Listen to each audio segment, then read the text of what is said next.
On débute cette rubrique smartphone à écran tactile avec un jeu récemment adapté sur les plateformes Android qui n'est pas sans rappeler un certain theme park. Bon là, il s'agit de créer et d'assurer le développement ainsi que la gestion de son propre cirque et non d'un parc à thème. Mais sinon, c'est la même chose. Mis à part que la construction d'un bâtiment nécessite du temps, ce qui le rapproche finalement davantage d'un Farmville par exemple, histoire d'accrocher le joueur sur la durée.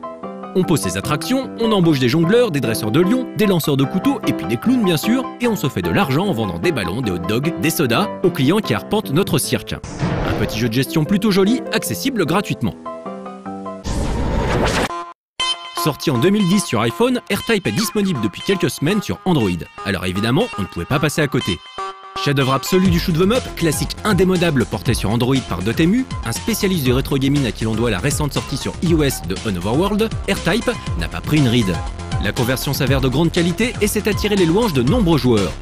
Optimisé pour le Xperia Play, la dernière mise à jour du jeu corrigeait entre autres les plantages constatés sur les téléphones Galaxy S2 de Samsung. Bon, le jeu est vendu un peu moins de 3 € sur Android, alors qu'il est téléchargeable pour moins d'1 € sur iOS. Ceci dit, plus d'une année sépare les deux sorties.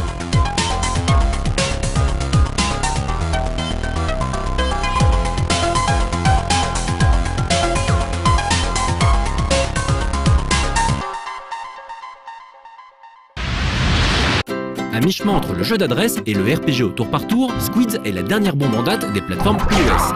Le jeu nous a tellement plu que nous allons bientôt lui consacrer un extra life, enregistré peu de temps avant la sortie du jeu.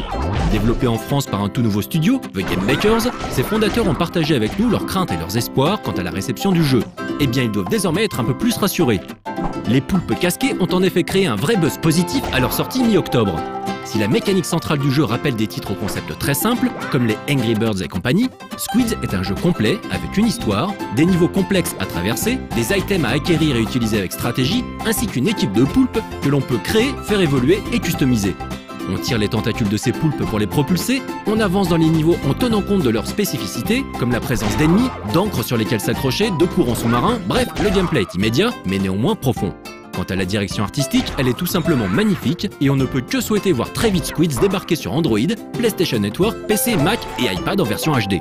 Franchement excellent et pour moins d'1 € en plus.